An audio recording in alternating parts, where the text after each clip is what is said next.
Le ultimissime su Atalanta-Inter, il weekend di Serie A e importanti aggiornamenti di calciomercato Inter con delle novità proprio delle ultime ore e soprattutto delle parole dell'amministratore delegato dell'Inter Beppe Marotta che come al solito sa schivare bene le difficoltà, diciamo così a parole, ma qualche messaggio lo lancia sempre, qualche seme lo lascia sempre. E allora facciamo un punto della situazione completo in questo nostro format, uno dei più richiesti ed apprezzati, quelli che vi piacciono di più, quindi in pochi minuti condensiamo tutte quelle che sono le notizie più importanti del momento in casa Inter. E allora, ben ritrovati amiche ed amici passioni interisti, vi invito subito a lasciare un bel mi piace, se non l'avete ancora fatto iscrizione al canale con il click sul tasto iscriviti, così non vi perdete neanche uno dei nostri approfondimenti e le nostre dirette tutti i giorni alle 19:30, oltre ovviamente alle live reaction dove seguiamo insieme tutte le partite. E iniziamo parlando di mercato, perché oggi è la Gazzetta dello Sport in particolare ad aprire con una notizia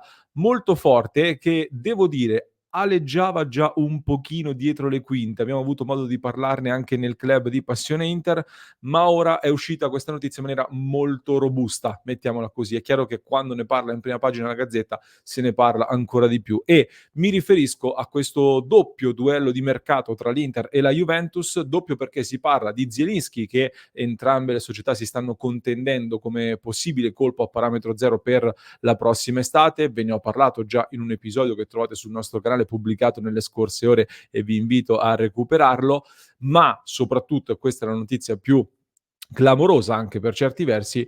si parla anche di Lazar Samardzic, il centrocampista dell'Udinese che in estate era praticamente un giocatore dell'Inter, come sapete, ma poi la trattativa, lo ricordate, è saltata all'ultimo anche per le richieste del, diciamo, di chi sta attorno al calciatore che ha cambiato di fatto le condizioni proprio all'ultimo. E ecco, secondo la Gazzetta dello Sport, appunto, l'Inter ora starebbe pensando di riaprire la trattativa per il giocatore che rimane un pallino del direttore sportivo Piero Ausilio soprattutto e ribadisco anche il mio pensiero estivo che non è variato, rappresenta una grandissima occasione in realtà perché ha un ingaggio molto contenuto, ha delle condizioni a livello di acquisto favorevoli, ma soprattutto come giocatore per caratteristiche manca in questa Inter, ha un potenziale veramente molto molto importante e anche in ottica player trading è un profilo che ha tutti i contorni perfetti in quest'ottica. Poco fa però devo dire che proprio Beppe Marotta ha parlato a margine di un evento e mi è sembrato abbastanza netto ecco, nel chiudere a questa ipotesi Samardzic, cioè non dice proprio chiaramente, anzi no, dice chiaramente proprio di no, come prima parola dice di no e dice che è un nome fatto dai giornali soprattutto e devo dire ascoltandolo, ho visto anche il video, mi dà proprio l'impressione di chiudere a questa ipotesi Samardzic, mentre è molto differente la risposta su Colpani. Su Colpani, giocatore del Monza, classe 99 se non vado errato, ne parla in una maniera ben più aperta e sicuramente da tenere d'occhio, perché innanzitutto cita subito i buoni rapporti che ci sono con il Monza, cita il fatto che ci sono tanti elementi molto validi anche in ottica nazionale in questo Monza e poi anche un po' con un sorriso dice che se ci saranno delle cose concrete si svilupperanno sicuramente più avanti. Qui c'è una vena di sorriso che poi invece si spegne quando gli viene chiesto di Samardzic, quindi c'è questo contrasto in cui non ha annunciato chiaramente che l'Inter va su Colpani e lo prende, ma è decisamente più aperta come ipotesi e se ne parla. Ricordo tra l'altro che Colpani ha lo stesso agente di Inzaghi, di Bastoni e di Darmian, quindi è un'ipotesi da tenere sicuramente sotto osservazione. Vi chiedo a questo punto se volete uno dei nostri identikit molto approfonditi su Colpani appunto, fatemelo sapere nei commenti e ve lo portiamo in questi giorni. Chiudiamo con il mercato e ci concentriamo però al mercato, come ha detto lo stesso con il campo, scusate, come ha detto lo stesso Marotta che ha rimandato diciamo i discorsi relativi ai rinnovi di contratto più avanti, comunque stanno andando avanti vari discorsi di rinnovo di contratto, ma Marotta ha detto adesso è il momento di pensare anche al campo, perché questo sarà un altro weekend sicuramente molto significativo, si è aperto un mese, quello di novembre, che ci vedrà in campo 5 volte in trasferta su 6 partite, da qui al 3 dicembre prossimo, con tante gare veramente pesanti e questo weekend vedrà innanzitutto un Milan, uno dei nostri principali avversari, che ha tanti problemi sì, ma gioca in casa contro l'Udinese che non è messa molto bene. Il Napoli Napoli va a Salerno e nessuna delle 2 squadre può perdere punti. La Juventus, che sarà l'avversaria dell'Inter dopo la sosta di novembre, quindi sarà avversaria il 26 novembre, va a giocare a casa della Fiorentina, un altro campo molto delicato, e l'Inter, come sapete, gioca in casa dell'Atalanta. Quindi un altro turno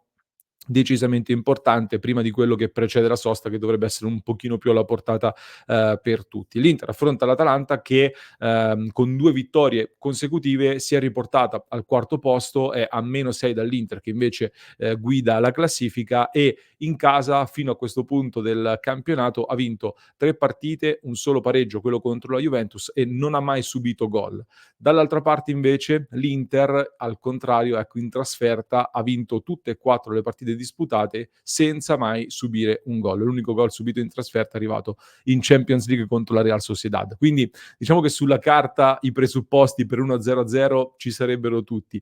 anche se gli ultimi incroci tra Inter e Atalanta hanno visto spesso tanti gol, anzi le ultime 2 sfide in campionato sono finite entrambe 3-2 per l'Inter, se ve le ricordate, nella scorsa stagione in campionato. E l'Atalanta, rispetto a quell'Atalanta della scorsa stagione, è sicuramente cambiata in diversi interpreti e non solo, perché anche a livello di gioco ha un po' arretrato il proprio baricentro per porre rimedio anche a uno di quelli che erano diciamo delle loro problematiche, soprattutto nelle transizioni difensive, nel recuperare campo una volta perso il pallone soprattutto, quindi ha abbassato un po' il baricentro, ha cambiato dei giocatori, ma come identità rimane di fatto sempre la stessa. Una squadra che ha tanta imprevedibilità nei movimenti dei giocatori offensivi, che esercita un pressing molto forte, cosa che in alcune partite quest'anno l'Inter ha davvero sofferto molto, quindi sarà un bel banco di prova anche questo. E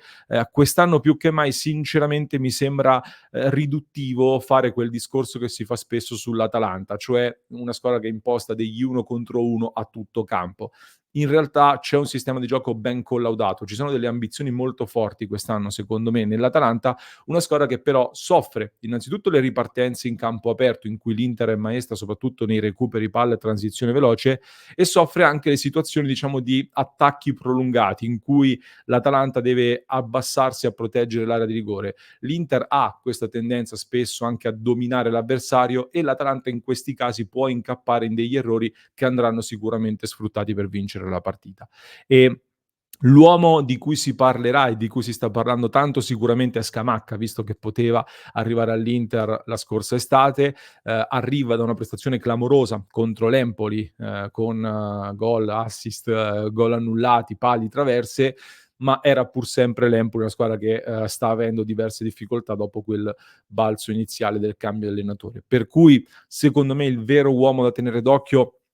è sempre più Kopp Meiners in questa squadra. C'è anche Lookman che però sta soffrendo un pochino anche dei compiti differenti che gli sono stati assegnati secondo me, ma Kopp Meiners è sempre un elemento difficile da leggere con i suoi movimenti, difficile da contenere con la sua forza fisica, ha tanta qualità e un gran tiro. Ci ha già fatto male, quindi occhio soprattutto a Kopp Meiners secondo me.